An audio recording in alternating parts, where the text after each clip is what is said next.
आप देख रहे हैं सत्य लाइव टीवी। मैं अनवर सिद्दीकी। लोक कलाकारों का राज्य एवं केंद्र सरकार के खिलाफ धरना प्रदर्शन एवं नारेबाजी।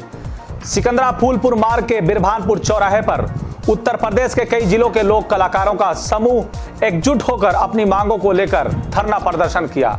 लोक कलाकारों का कहना है, आज हम सब कलाकारों के ऊपर बड़ी परेशानी, आर्थिक संकट आ गया है।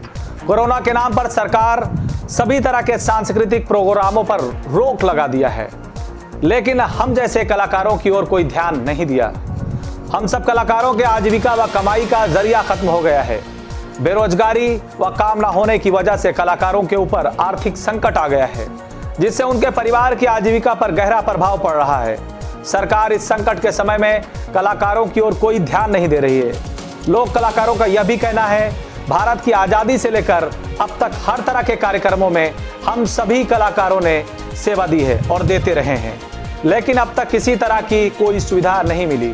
इस दौरान लोक कला पुनरुत्थान समिति रजिस्टर आरा कला हंडिया प्रयागराज उत्तर प्रदेश के तत्वाधान में अध्यक्ष इंद्रवीर सिंह यादव की अगुवाई में रामपाल गायन झाखर, डॉक्टर राजा राम रेडियो संवाददाता राधेश्याम जंगबली यादव, पंकज पाल, भैया राम गौतम, विजय बहादुर पटेल, लालजी यादव, चंद्र प्रकाश, राकेश कुमार, अतुल कुमार, हीरा लाल उर्फ पप्पू यादव, सुभाष, फूलचंद मौर्य, ओम प्रकाश, अशोक कुमार, दिलीप कुमार व अन्य लोग उपस्थित रहे।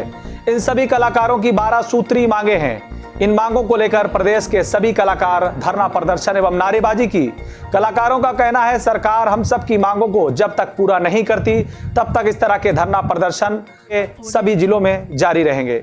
देखिए रिपोर्ट। इस वक्त हम प्रयागराज के सिकंदरा रोड स्थित बिरभानपुर चौराहा पर पहुंच रहे हैं, जहां पर इस समय लोक कला समिति के लोग अपनी मांगों को लेकर के धरना प्रदर्शन और मांगे सरकार से कर रहे हैं। इस वक्त लोक कलाकार समिति के सभी सदस्य, अध्यक्ष इस समय आप देख सकते हैं कैमरे के द्वारा कि यहाँ पर इन लोगों की मांगे हैं। किस तरह की मांगे हम जानना चाहेंगे इन लोगों से। लोक कला समिति के अध्यक्ष और उनके महामंत्री और उनके सदस्यों द्वारा किस तरह की मांगे हैं। आपका क्या नाम है? मेरा नाम इंद्रवीर सिंह यादव है, लोक गायक, लोक कलाकार। तो आपकी क्या मांगे हैं सरकार से, किस तरह की मांग को लेकर के यहाँ पर आंदोलन कर रहे हैं? हमारी मांगे एक व्यक्तिगत मांगे नहीं है, हमारी मांगे सारे लोक कलाकारों के कल्याण हेतु मांगे हैं हमारी। और हमारी एक समिति है जिसका नाम है लोक कला पुनरुत्थान समिति आरा कला हंडिया प्रयागराज उत्तर प्रदेश रजिस्टर्ड समिति है, जिसके तत्वाधान में आज यह कार्यक्रम चिंतन मंथन शिविर कार्यक्रम इस वीरपुर चौराहे पर आयोजित किया गया।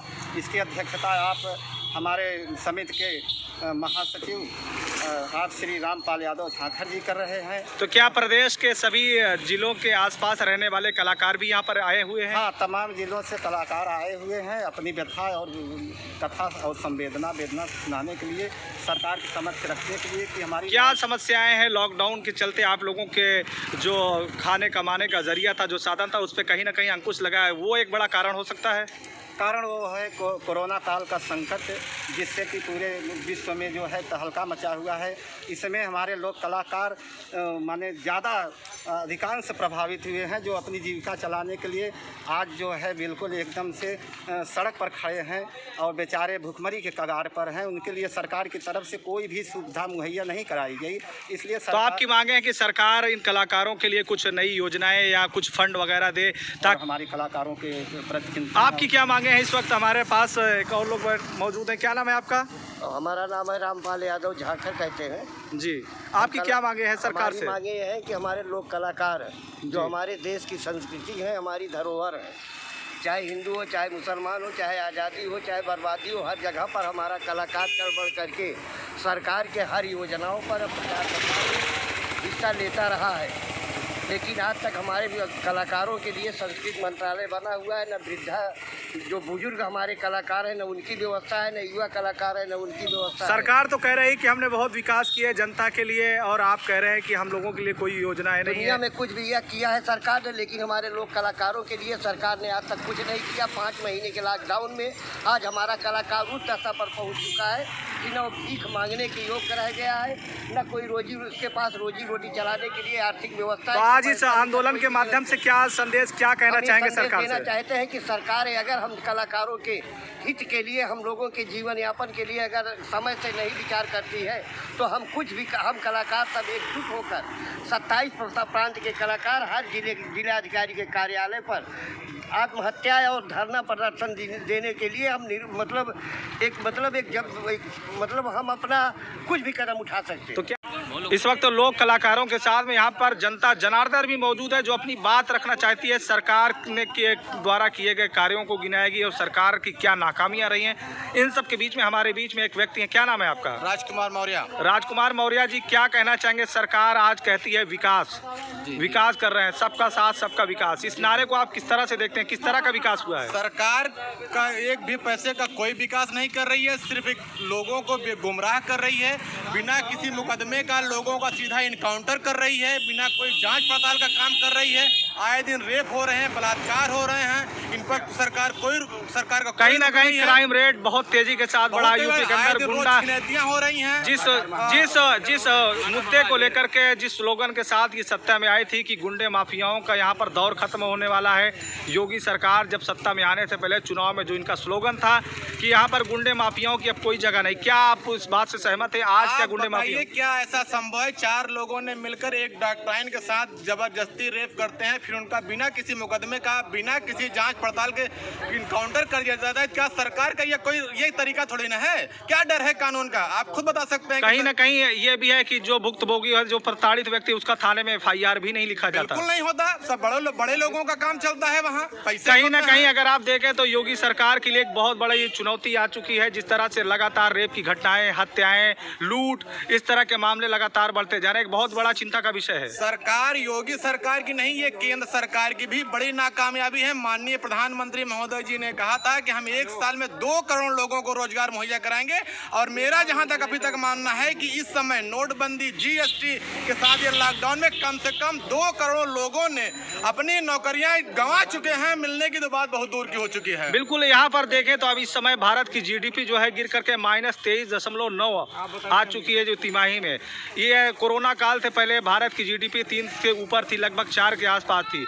आज हमारी देश की वित्त मंत्री कहती है एक्ट ऑफ गॉड, ये ईश्वर की वजह से हुआ है। क्या इस बात से आप सहमत है? कहीं ना कहीं सहमत नहीं है। जब सरकार माननीय प्रधानमंत्री महोदय जी की 2014 में आई थी तो GDP 9 के लगभग में थी, जो -23 हो गई है, लगभग मतलब कि 30 पॉइंट के आसपास घट चुकी है, जो कि ये कहीं न कहीं इस बात को दर्शाती है कि इनके पास जो कर्मचारी हैं उनका वेतन देने के लिए पैसा नहीं है, और ये पैसे के दोहन के लिए रेलवे से लेकर के और ये एयर इंडिया से लेकर के पेट्रोलिंग विभाग तक सब कुछ बेचने पर उतारू हो गए हैं।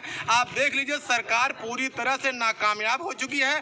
केवल वो पैसे के अर्निंग के लिए तमाम तरह के फंडे अपनाए, और जो कोरोना का इतना ज़्यादा अफवाह बात कर रहे हैं, इसमें सच्चाई केवल 20-25% की है। बाकी सब गवर्नमेंट के फंड का दोहन किया जा रहा है, और जो भी गवर्नमेंट फंड जारी कर रही है उससे बड़े बड़े अधिकारी, कर्मचारी, डॉक्टर्स लाभान्वित हो रहे हैं।